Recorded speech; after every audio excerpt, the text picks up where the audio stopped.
There are new developments this morning in the search for that escaped prisoner in Pennsylvania. The convicted killer was spotted over the weekend, but officials say it looks like he slipped past them again. Now they are once again expanding their search. NBC News correspondent Marissa Parra joins us from Pennsylvania with the latest. Marissa, good morning. A lot of developments this weekend. First, just get us up to speed on this latest sighting and where authorities think he could be now. Yeah, I'll walk you through all the developments we got yesterday, Joe, because there were a lot. So just to kind of set the scene here, I'm outside of the command post, and it was just a couple of miles away from where we are. Longwood Gardens, that was where they had narrowed their search. On Saturday, they narrowed it down to 4 miles. It was half of what it was on Friday. So for all intents and purposes, everyone thought that they were getting closer, narrowing in.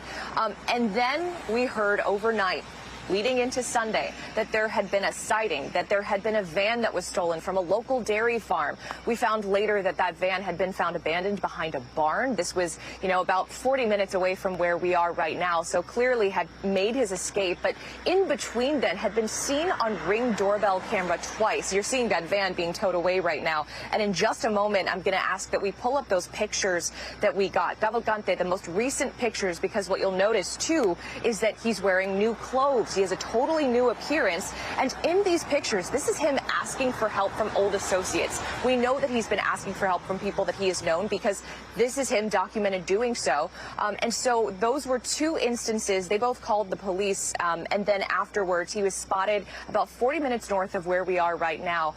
And at this moment in time, Joe, the thing to remember is that they don't actually know where he is. So this really is, they said, a nationwide manhunt. I mean, it has been a nationwide effort for some time. The U.S. Marshals are involved, and they have been since the start. But they said that as of right now, they do believe that he is still in Pennsylvania. But if he is spotted across state lines, then there would be a transition to the state police of that state, and the U.S. Marshals would be even more involved than they are right now, Joe. So, Marissa, authorities are facing some tough questions now that it appears he's slipped by them. How are they responding to those tough questions?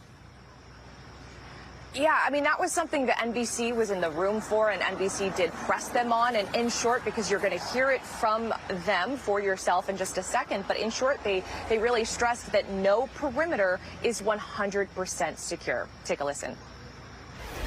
There are a number of challenges in any investigation. No perimeter is 100% secure, ever. We did a very good job, and I will tell you, I applaud the men and women who were out there standing in some very difficult conditions and trying to secure that perimeter. I'm not going to make an excuse to you. I wish it had not happened.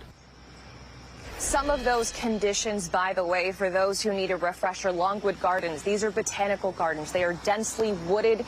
There's also, we learned, there's construction sites. They have drainage pipes. There are, tunnels that are throughout the gardens in the area. So they don't know exactly how Cavalcante got out of the perimeter, but they just know that eventually he did make his way to a home.